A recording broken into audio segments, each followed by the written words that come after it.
আসলে মুজিব এই জিনিসটা হতে দেয়নি। আমার কাছে মনে হয় মুজিব অনেক অপরাধ করেছে। আমরা এটাই বলি যে মুজিব নয়, আমরা আসলে আমাদের জিন্নাকে আমরা জাতির পিতা হিসাবে আমরা মানি।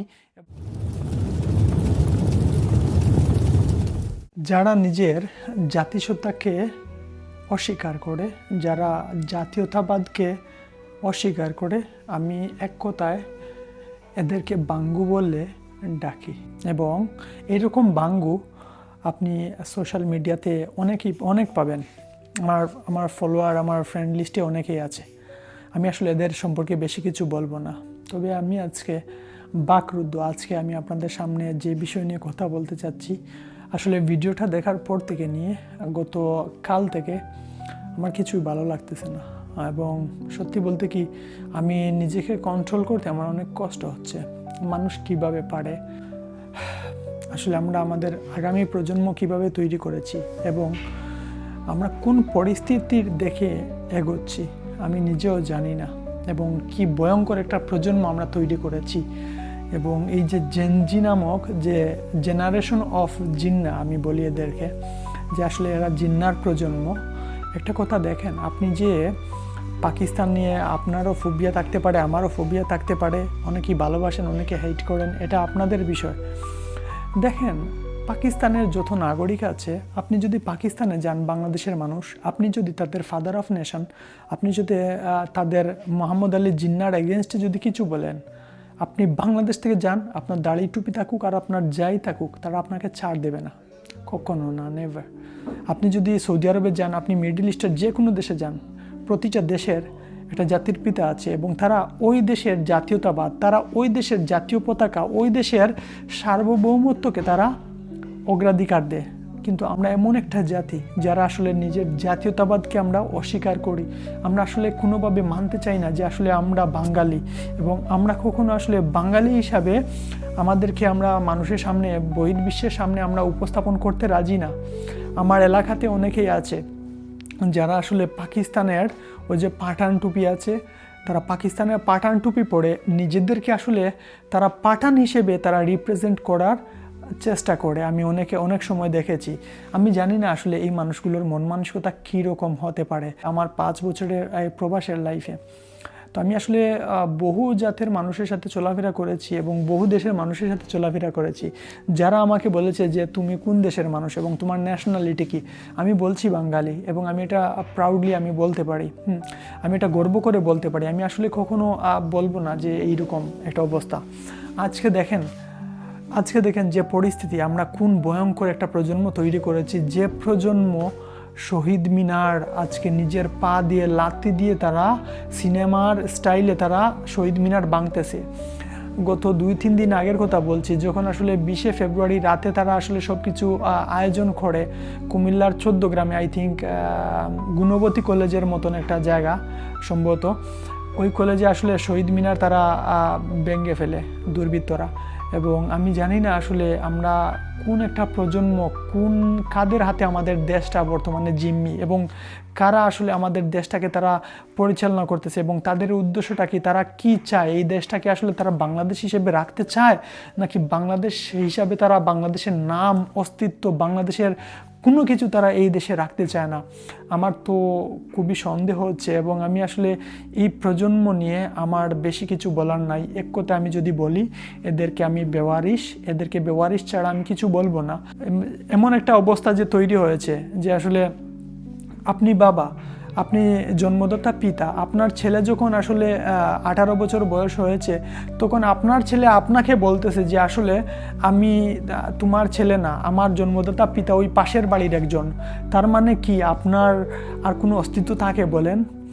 আর যে মানুষগুলো আজকে এই যে নেক্কারজনক ঘটনাগুলো করতেছে এবং ঘটাইতেছে, এবং যারা এই দেশটাকে আফগানিস্তান, মুল্লাস্তান, পাকিস্তান বানানোর চেষ্টা করতেছে, আমি জানি না আসলে এই মানুষদের হাতে আজকে একের পর এক, আজকে লাস্ট 24 ঘন্টায় 17টা রেপ, একটা চিন্তা করা যায়। এক একটা মানুষে কতটা হিংস্রতা থাকলে, মানুষের নিষ্ঠুরতা থাকলে মানুষ এইরকম কাজগুলো করতে পারে। আমি দেখি হাত দ্বিখণ্ডিত করে, হাতের আঙ্গুলে ধরে এইরকম করে হাত ঝুলিয়ে একজন সেলিব্রেট করতেছে যে আমি মানুষকে হত্যা করেছি। কি একটা অবস্থা! বিগত 15 বছরে আপনারা যা দেখেছেন, আমি বিগত 6 মাসে আমি জানি না আসলে আর আগামীতে কি ভয়ঙ্কর পরিস্থিতি আমাদের সামনে, আপনাদের সামনে অপেক্ষা করতেছে আমি জানি না। আসলে বেশি কিছু বলার নাই। এমন একটা প্রজন্ম, চিন্তা করা যায় যারা 1952 সালের আমরা আসলে যে জাতি আমাদের মুখের ভাষা কেড়ে নিতে চেয়েছিল, যারা আমাদের অধিকার কেড়ে নিতে চেয়েছিল, যাদের সাথে যুদ্ধ করে আমরা আমাদের অধিকার ফিরিয়ে এনেছি, যাদের সাথে যুদ্ধ করে আমরা আমাদের মুখের ভাষা ফিরে পেয়েছি, আমরা সেই জাতি, আমরা ওই জাতির আমরা পক্ষে কথা বলি, সাফাই গাই। এর চেয়ে দুঃখজনক আর কিছু আছে বলেন? আপনার চোখের সামনে যারা আপনার মাকে দর্শন করলো, আপনি পরবর্তীতে ওদেরই পক্ষ নিয়ে কথা বলতেছেন। একবার চিন্তা করা যায় এর চেয়ে কোনো দুঃখ আছে? যারা আপনার মাকে দর্শন করেছিল, আপনি সেই ছেলে হয়ে, আপনি সেই মায়ের সন্তান হয়ে, আপনি ওই যে দর্শক তার পক্ষে আপনি সাফাই গাইতেছেন। এর চেয়ে দুঃখের আর এর চেয়ে কলঙ্কের কোনো কিছু থাকতে পারে? চিন্তা করে দেখেন আমরা কোন জাতি। প্রতিটা দেশের প্রতিটা জাতি তার জাতীয়তাবাদ, তার জাতীয় পতাকা এগুলাকে সগৌরবে বিশ্বের সামনে উপস্থাপন করে। আমরা এমন একটা জাতি, আমরা লাল সবুজের, এটা আমাদের আবেগের জায়গা, আমাদের অনুভূতির জায়গা, আমাদের ভালোবাসার জায়গা। আমরা এই জিনিসটাকে আমরা অস্বীকার করে আমরা চাই একটা সন্ত্রাসী সংগঠন আইএসের কালো পতাকা আমরা উড়াবো। আমরা কাবার ফটো দেই, ফেসবুকের কাবার ফটোতে আমরা এই জঙ্গিদের পতাকা আমরা সেট করি। এর চেয়ে দুঃখজনক আর এর চেয়ে ন্যাক্কারজনক কোনো ঘটনা কিছু থাকতে পারে? একবার চিন্তা করে দেখেন, আপনি সৌদি আরবে যান, যেখানে সবুজের মাঝে তাদের কালেমা লেখা আছে পতাকার মধ্যে। আপনি একবার বলে দেখেন যে আসলে সবুজের পরিবর্তে আমরা কালো পতাকাটা আমরা যে করতে চাই। আপনাদের দাড়ি টুপি, আপনাদেরকে এই দুনিয়াতে কেউ আস্ত রাখবে না।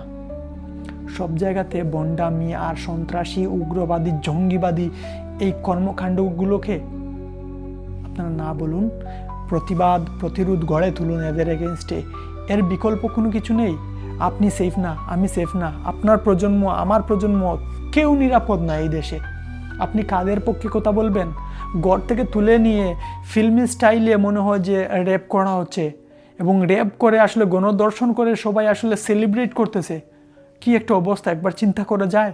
দেশ কোন দিকে যাচ্ছে এবং আমরা কতটুকু কঠিন পরিস্থিতির সম্মুখীন একবার ভাবা যায়। আমার লিস্টে আমার পরিচিত অনেকেই আছে, আমার ফ্রেন্ড লিস্টে, যারা আসলে নিজেদেরকে মেধাবী বলে দাবি করে। এরা আসলে স্কুল লাইফে তাদের স্কুলের পরীক্ষার খাতায় আসলে তারা মোটামুটি একটা মার্কস পেয়ে তারা নিজেদেরকে আসলে কি বলবো, তারা মেরিট লিস্টে নিজেদেরকে মেধাবী হিসেবে তারা মানুষের সমাজের কাছে তারা নিজের একটা অবস্থান তৈরি করেছে, এবং তারা নিজেদেরকে মেধাবী হিসেবে তারা আসলে রিপ্রেজেন্ট করতে তারা খুবই পছন্দ করে। আমি এই মানুষগুলোর উদ্দেশ্যে একটা কথা বলি, দেখেন আপনিও লেখাপড়া করেছেন, আমিও লেখাপড়া করেছি। আমি যখন লেখাপড়া করেছি আপনি হয়তো আমার পাশাপাশি ছিলেন, আপনিও লেখাপড়া করেছেন, আমিও লেখাপড়া করেছি। আসলে এখনও দেখেন আমারও মনে আছে, কিন্তু আসলে এগুলো কোনো কাজে না।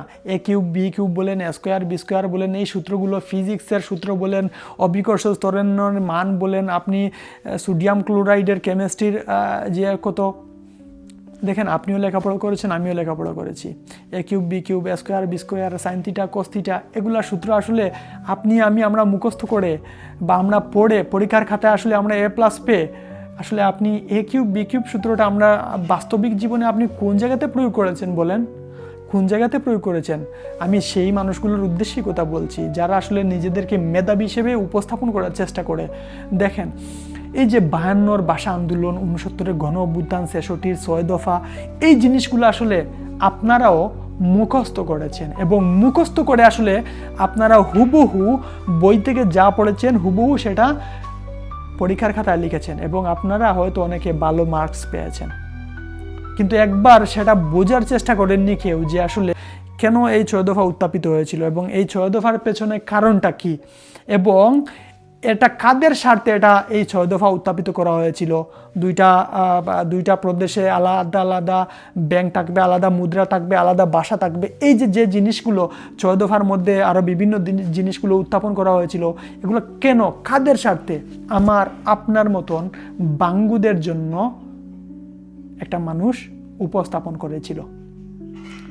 আজকে আপনি আমি যখন 2024-এ এসে যখন বলবেন যে এই দেশে মুজিবের অবদান কি, এই দেশে মুজিব কোন শালা, তখন আসলে ক্লিয়ারলি বোঝা যায় ওই যে আপনি সেই ছেলে যার মাকে একজন দর্শন করেছে এবং আপনি দর্শককে বলছেন উনি নির্দোষ, উনি কিছু করেননি।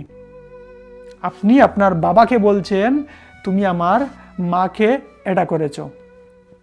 তখন আসলে ক্লিয়ারলি বোঝা যায় আপনি সেই মায়ের ছেলে যে মাকে একজন মানুষ দর্শন করেছে এবং আপনি ওই দর্শকের পক্ষে কথা বলতেছেন, এবং যে আপনার মাকে আসলে এই দর্শনের হাত থেকে রক্ষা করেছে আপনার পরবর্তী প্রজন্মকে, আপনি তাকে বলতেছেন যে মুজিব কোন শালা।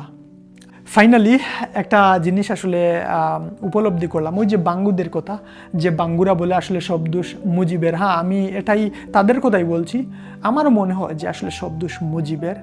আদারওয়াইজ আজকে যদি মুজিব এই দেশটাকে বাংলাদেশ না করতো, আমরা যদি পাকিস্তানের অঙ্গরাজ্য থাকতাম, তাহলে পূর্ব পাকিস্তান ওই যে সিন্ধু বেলুচিস্তানের মতন একটা প্রদেশ থাকতো, এবং যে প্রদেশে মানুষগুলো আসলে তাদের অধিকারের জন্য এখনও অবধি লড়াই করে যাচ্ছে, আমরা তাদের মতো একটা প্রদেশ থাকতাম।